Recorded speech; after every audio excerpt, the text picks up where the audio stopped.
Hello everyone. In this video, I will be discussing the various arithmetic and comparison operations performed on a pointer. I will be discussing how to add an integer to a pointer, how to subtract an integer from a pointer, how to perform increment and decrement operations on pointers, and then I will be discussing how to compare two pointers. Finally, I will be discussing what are the invalid operations on pointers. So let's go.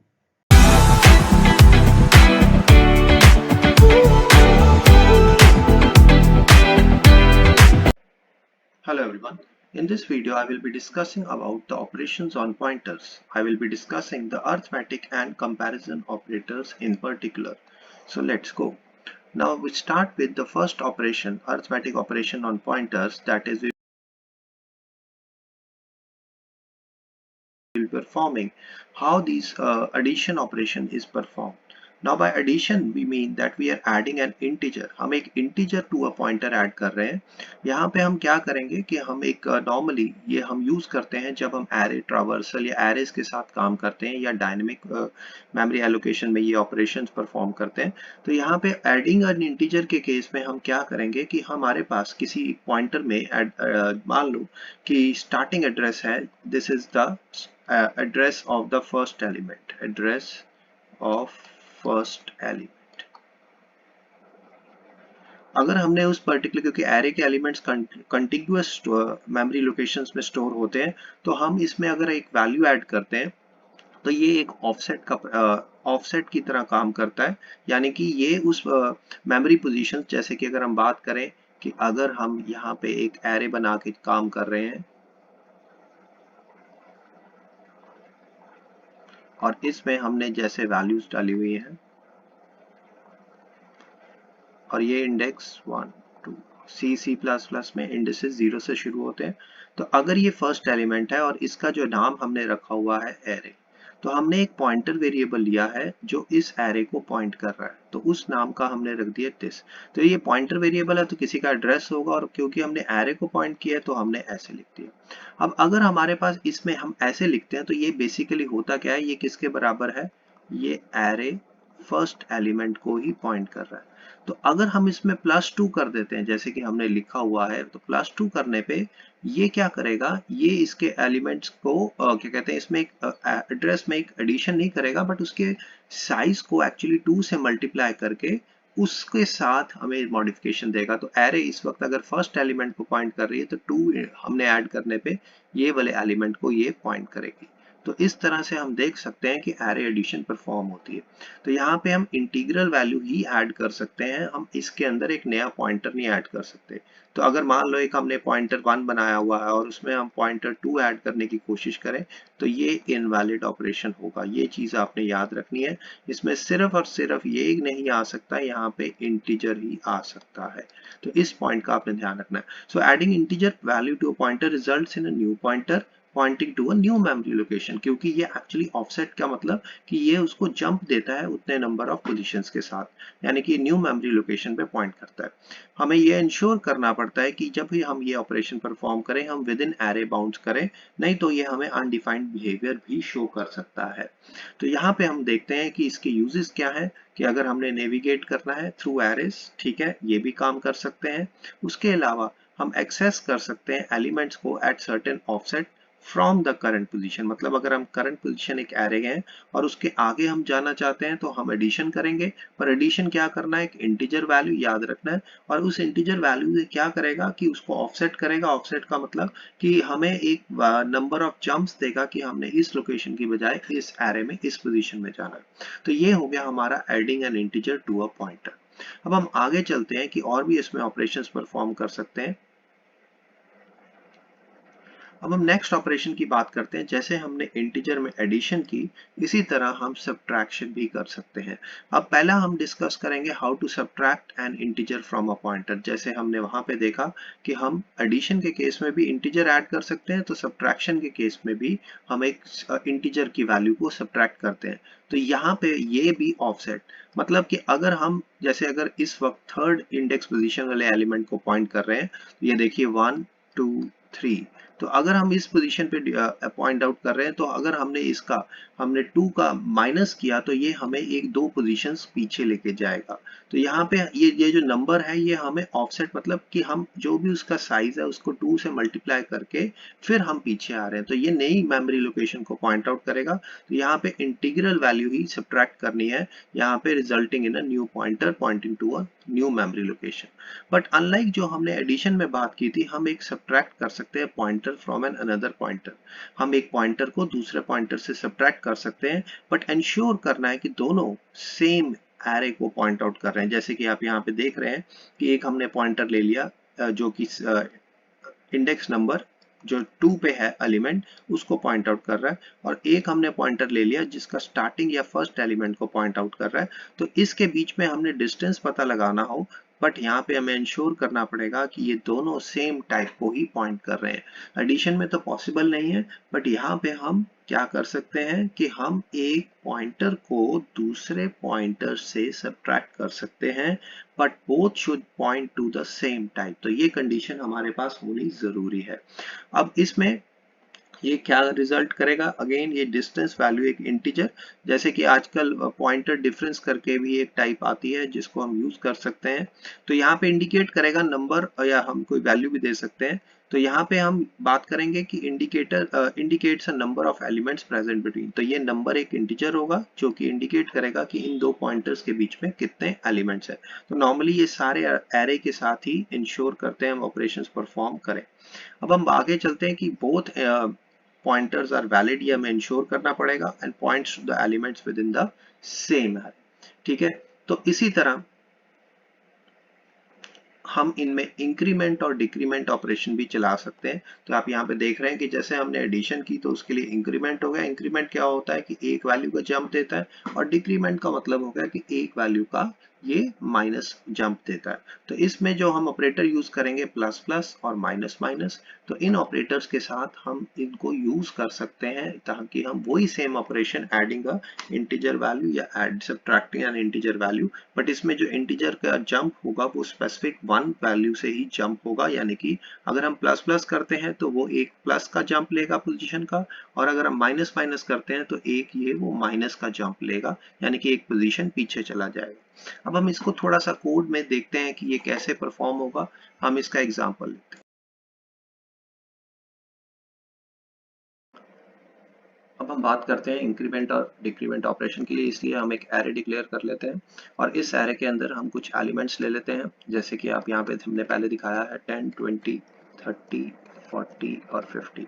ये हमने एक integer array ली है, और इसका अगर हम starting address की बात करें तो हमें कैसे पता चलेगा, ये देखिए। अगर हम यहाँ पे लिख भी देते हैं कि अगर हम यहाँ पे लिख देते हैं ARR और इसमें एंड डेलन, तो यहाँ पे आप नोटिस कीजिएगा कि ये जो वैल्यू हमें प्रिंट करके देगी। ओके, यहाँ पे हैश इंक्लूड भी लिख लें। यहाँ पे हम hash include IO stream header file को इंक्लूड कर लेते हैं क्योंकि हमने सी आउट यूज किया हुआ है, और यूजिंग नेम स्पेस यहाँ पे ये लिख लेते हैं। तो अगर हम इसको अब सेव करते हैं और इसको रन करते हैं तो आप देखना एड्रेस प्रिंट हो रहा है। ये एक एड्रेस प्रिंट हो रहा है। तो अगर हम इस एड्रेस को यहाँ पे, जैसे हमने देखा कि ये एड्रेस प्रिंट हो रहा है, तो हम अगर इस एड्रेस को किसी एक पॉइंटर वेरिएबल में स्टोर कर लें, और मान लो उस पॉइंटर वेरिएबल का नाम रख देते हैं PTR, जैसे कि आपको बताया गया है कि यहाँ पे हम एक एड्रेस, अब हमें क्या लिखना है, एंड लिखने की जरूरत नहीं है, या तो हम पॉइंटर में ऐसे भी लिख सकते हैं, ठीक है, एलिमेंट ऑफ द एरे, या फिर हम इसी को एक बार कमेंट कर देते हैं। मैंने आपको बताने की कोशिश की है कि हम कैसे मर्जी लिखें। अगर हम एंड नहीं डालते तो इसका भी मतलब यही है, ठीक है। बस हमें ध्यान रखना है कि हमें सिर्फ एरे का नाम देना है। तो ये एक पॉइंटर बन गया, ठीक है। अब ये पॉइंटर किसको पॉइंट आउट कर रहा है, इसके लिए हम इसका डी रेफरेंस ऑपरेटर लगा के यहाँ पे इसको प्रिंट कर सकते हैं। ये देखिए, यहाँ पे हमने ये लिख दिया, यहाँ पे एक डबल,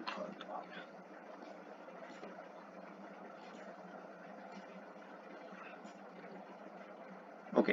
तो यहाँ पे अगर हमने इसकी वैल्यू प्रिंट करनी है,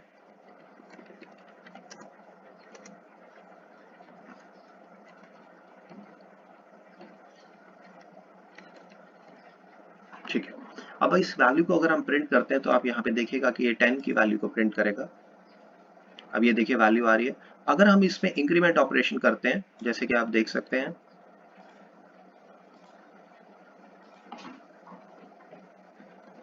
अब इस इंक्रीमेंट ऑपरेशन में हम क्या करते हैं कि हम इस पॉइंटर की वैल्यू को प्लस कर देते हैं। तो अब हम इसमें +2 पॉइंटर +2, अब ये जो ऑपरेशन है ये क्या करेगा, ये पॉइंटर की वैल्यू में +2 कर देगा। ठीक है, अब इस पॉइंटर की वैल्यू को अगर हम यूज करके आगे कोई ऑपरेशन परफॉर्म करना चाहते हैं तो हम उसको देखते हैं कि हम ये कैसे करेंगे। मान लो हमने ये वैल्यू की बजाय यहाँ पे पॉइंटर की वैल्यू को ही अपडेट कर दिया। अब हम इसकी वैल्यू को डी रेफरेंस करके प्रिंट करते हैं। इसको भी करते हैं। अब यहाँ पे देखिएगा कि ये वैल्यू अब हमारे पास जब आएगी इस पॉइंटर की, अब हमारे पास वो वैल्यू चेंज होके आएगी। ये देखिए अब वो जो इंडेक्स नंबर 3 का एलिमेंट और 02 का एलिमेंट है यानी कि थर्ड एलिमेंट है 30 को पॉइंट कर रहा है, क्योंकि जो पहला इंडेक्स था उसमें 2 प्लस किया तो 2 पोजीशंस को जंप किया है। तो यहाँ पे ये जो 2 है इट इज एन ऑफसेट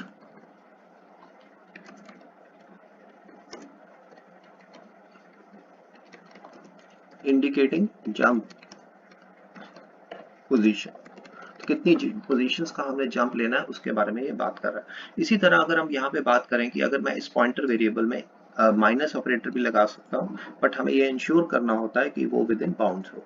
तो जैसे अगर मान लो कि हमने यहाँ पे एक पॉइंटर वेरिएबल तो वही लिया हुआ है, अब इसकी जगह पे मैं यहाँ पे पहले इसको यहाँ पे अपडेट करता हूँ और यहाँ पे 3 कर देता हूँ। अब इसमें 2 की बजाय मैं -2 लिखता हूँ। तो यहाँ पे देखिएगा पहली बारी में जो वैल्यू आएगी वो होगी थर्ड इंडेक्स यानी कि 40 और इसकी 2 पोजीशंस के बाद 20 आनी चाहिए। तो ये देखिए वैल्यूज उसके अकॉर्डिंगली आ रही। तो प्लस माइनस दोनों भी काम कर सकते हैं। सिंपली मैं ऐसे भी लिख सकता हूँ, ये डिक्रीमेंट ऑपरेटर है तो ये एक के साथ एक पोजीशन के साथ पीछे जाएगा। तो आप यहाँ पे देख सकते हैं ओके, यहाँ पे पहले हमने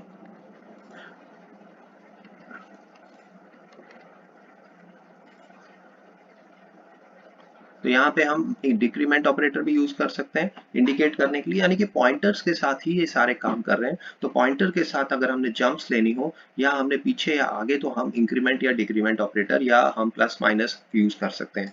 बट ये इंश्योर करना है कि अगर हम पॉइंटर में एक और पॉइंटर नहीं ऐड कर सकते। तो यहाँ पे हम पॉइंटर में अगर कहें कि अगर हम मान लो कि हमने एक पॉइंटर बना दिया और हम यहाँ पे मान लो इसको विद इन रेंज भी कर लेते हैं, यहाँ पे 0 लिख लेते हैं, यहाँ पे 2 लिख लेते हैं और यहाँ पे भी हम ऐसे लिख लेते हैं। तो अगर हम इसका नाम रख देते हैं 2 और pointer 2 is equal to pointer 1 या ptr ओके ptr 2 ओके।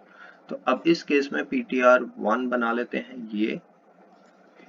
तो यहाँ पे आप इंडिकेशन देखिए कि ये कह रहा है must have an integral value. ठीक है, तो ये यहाँ पे हमारे पास एक पॉइंटर हम नहीं प्रोवाइड कर सकते, तो यहाँ पे ये गलत हो जाएगा। तो इस चीज का आपको ध्यान रखना है कि आपको कैसे काम कराना है। तो इस तरीके से हम प्लस ऑपरेटर्स और माइनस ऑपरेटर के साथ काम करते हैं। Next operation that we can perform is compare pointers. Now pointers can use compared using relational and equality operators. Normally हम इक्वालिटी ऑपरेटर्स ही यूज करते हैं कंपेयर करने के लिए। जब हमने अक्सर देखा भी है नल पॉइंटर के साथ हम कंपेयर करते हैं। तो यहाँ पे हम ये इंश्योर करते हैं कि जो पॉइंटर है वो वैलिड पॉइंटर होने चाहिए और उनको जिनको कंपेयर करना है वो दोनों सेम डाटा टाइप को पॉइंट करने चाहिए। सो हम उनकी रिलेटिव ऑर्डरिंग भी डिटरमिन कर सकते हैं अगर हम रिलेशनल ऑपरेटर डिटरमिन यूज कर रहे हैं, जैसे कि कौन पहले आया कौन बाद में आया इसके बारे में, या हम उनके साथ इक्वालिटी ऑपरेटर जब यूज करते हैं और बट ऑब्वियस इन सभी केसेस में वो बूलियन वैल्यू रिटर्न करेगा indicating whether the comparison operation जो हमने कंडीशन लगाई थी वो रिजल्ट एवेल्युएट हो रही है ट्रू या फॉल्स में।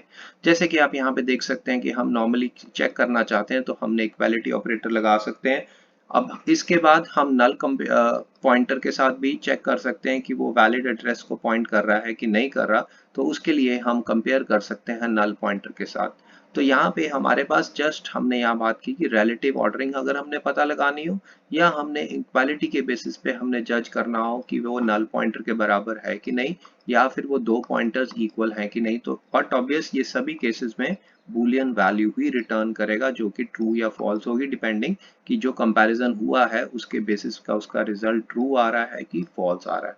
तो ये जो है ये कंपेयर भी किए जा सकते हैं पॉइंटर्स। अब हम आगे चलते हैं। अब हम बात करते हैं इनवैलिड ऑपरेशंस, जो यानी कि जो ऑपरेशंस हम परफॉर्म नहीं कर सकते। तो यहाँ पे अर्थमेटिक मल्टीप्लिकेशन और डिवीजन की बात हो रही है, वो नॉट अलाउड होते हैं पॉइंटर्स के केस में। तो इसका मतलब है कि हम किसी एक वैल्यू इंटीजर के साथ भी पॉइंट या डिवाइड या मल्टीप्लाई नहीं कर सकते। इसी तरह हम पॉइंटर्स में इंटीजर्स तो ऐड कर सकते हैं, बट हम another pointer variable is not allowed. यानी कि हम दो पॉइंटर वेरिएबल जो कि अलग, मतलब उसके अंदर हम एक नंबर 2 तो ऐड कर सकते हैं, बट यहाँ पे ये जो एडिशनल हमने अनदर पॉइंटर है, जैसे मैंने आपसे पहले भी बात की है कि ये पॉसिबल नहीं है।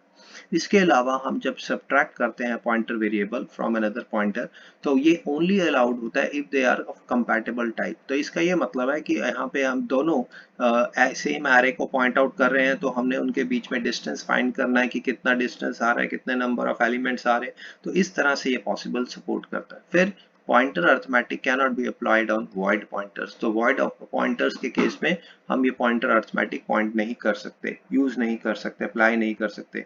फिर इम्प्लिसिट कन्वर्जन होती हैं between the pointer of different types is not allowed.